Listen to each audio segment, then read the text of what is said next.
अस्सलाम वालेकुम students, I hope सब खैरियत से होंगे। आज का जो मेरा टॉपिक है वो टाइप्स ऑफ बॉन्ड्स है। आयनिक बॉन्ड हमने स्टार्ट किया हुआ था। मैंने आपसे एक क्वेश्चन पूछा था जो क्वेश्चन था NaCl has 72% ionic character but CSF has 92% ionic character. ये क्वेश्चन था, इस मैंने लास्ट में मेंशन किया था बट मैंने इसका आंसर नहीं मेंशन किया था, तो इस वीडियो में मैं आपको इस क्वेश्चन का आंसर बताऊंगी। NaCl है 72% आयनिक करेक्टर, मतलब कि आयनिक करेक्टर NaCl में कितना है, 72% है, जबकि CSF में जो आयनिक करेक्टर है वो 92% है। ऐसा क्यों है, तो ये हमें बताना है। ऐसे हमें पता है कि जो फ्लोरीन है वो हाईली इलेक्ट्रोनेगेटिव है और Cl भी है, फ्लोरीन से कम है लेकिन ये भी हाईली इलेक्ट्रोनेगेटिव है। अब इसकी रीज़न देखते हैं, जस्टिफिकेशन क्या है। There is no ionic bond both with 100% ionic character because electronegativity difference is never zero between two atoms. Electronegativity क्या है कि अट्रैक्शन है इलेक्ट्रॉन्स की, ठीक है, शेड पेयर्ड ऑफ इलेक्ट्रॉन्स की टेंडेंसी है अट्रैक्शन की, ठीक है। तो इस क्वेश्चन में बेसिकली इलेक्ट्रोनेगेटिविटी क्या है, शेड पेयर्ड ऑफ इलेक्ट्रॉन्स की अट्रैक्शन है टुवर्ड्स द एटम। तो अब यहाँ पे कह रहे हैं कि इलेक्ट्रोनेगेटिविटी डिफरेंस जो है वो कभी भी ज़ीरो नहीं हो सकता दो एटम्स के दरमियान। यहाँ पे आप एग्जांपल ले लें Na और Cl की। Na और Cl दो अलग अलग एटम्स हैं, इनको ज्वाइन किया तो हमारे पास एक कंपाउंड बना है। Na और Cl के दरमियान जो इलेक्ट्रॉन्स शेयर हुए हुए होंगे, ठीक है, या कंप्लीट ट्रांसफर ऑफ इलेक्ट्रॉन भी होगा, तो उनके दरमियान जो इलेक्ट्रोनेगेटिविटी है, मतलब कि ट्रांसफ़र हो रहा है तो क्यों हो रहा है इलेक्ट्रॉन, कि Cl जो है वो उसको अट्रैक्ट कर रहा है ना। जब Cl अट्रैक्ट करे तो इसका मतलब है कि उसकी जो इलेक्ट्रोनेगेटिविटी है वो है वहाँ पर, ज़ीरो नहीं है।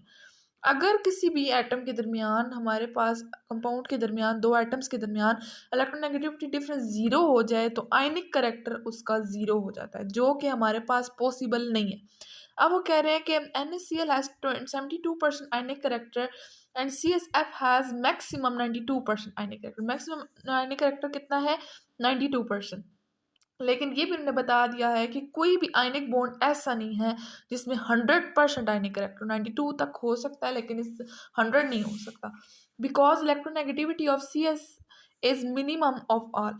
क्योंकि इसमें हमारे पास 92% आयनिक करेक्टर क्यों है, क्योंकि CS की जो इलेक्ट्रोनेगेटिविटी है वो बहुत मिनिमम है, उनका डिफरेंस जो है CS का वो बहुत ज़्यादा मिनिमम है, लेकिन ज़ीरो नहीं है। ज़ीरो नहीं है लेकिन मिनिमम है।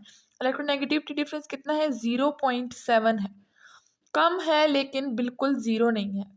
इस वजह से इलेक्ट्रोनेगेटिविटी डिफरेंस कम होने की वजह से हमारे पास आयनिक करेक्टर जो है वो CSF का 92% है।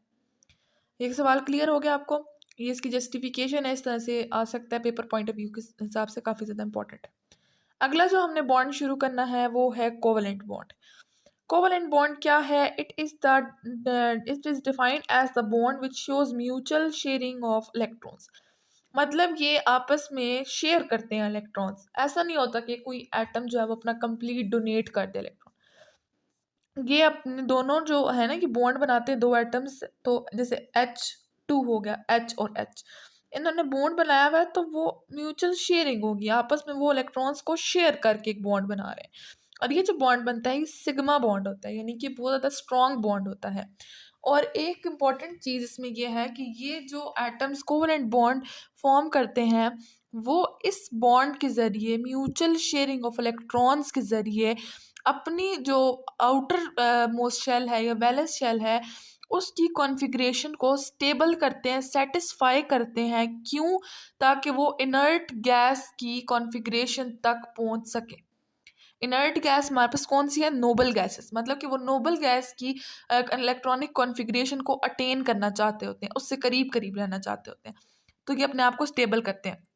अब स्टेबिलिटी की आप मिसाल मैं आपको इस तरह से दे सकती हूँ भाई, एक लड़का है उसको बुखार हुआ है, दूसरा लड़का है वो नॉर्मल है, उसका टेम्परेचर नॉर्मल है, तो जो स्टेबल होगा वो हमारे पास नॉर्मल टेम्परेचर पे होगा।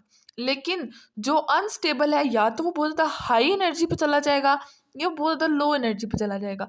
हाई एनर्जी पे कैसे क्या, मतलब उसका जो बुखार है वो काफ़ी ज़्यादा चला गया, 103 104 पे, तो वो हम कहेंगे ये जो है हाईली अनस्टेबल हो गया।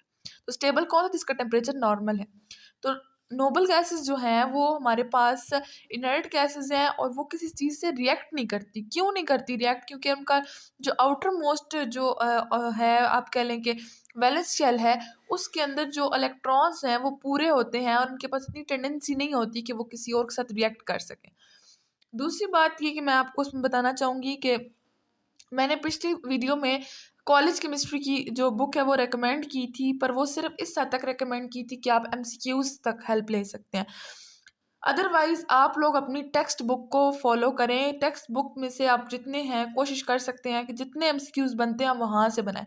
एक्सरसाइज वाले ना भी हों तो दूसरे आप वहाँ से एक एक लाइन को इस तरह से पढ़ें कि आपको पता हो कि इसमें से कोई एमसीक्यूज आया तो हमें आता होगा। अगर आप अपनी बुक को फॉलो करते हैं, फॉर मेडिकल स्टूडेंट्स और फॉर इंजीनियरिंग स्टूडेंट्स, दोनों के लिए ये बहुत ज़्यादा बेनिफिट है। अगर आप अभी से ही फर्स्ट ईयर से ही अपनी बुक को फॉलो करते हैं तो आप आगे ई कैट और एम कैट में बगैर किसी एकेडमी के सक्सेसफुल हो सकते हैं।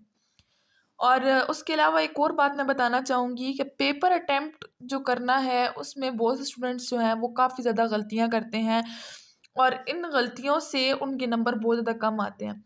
अगर आप सही तरह से पेपर अटेम्प्ट करना चाहते हैं, आप पेपर पैटर्न देखना चाहते हैं, तो मेरी नेक्स्ट वीडियो का वेट करें। तब तक के लिए अल्लाह हाफ़िज़, जज़ाकल्लाह।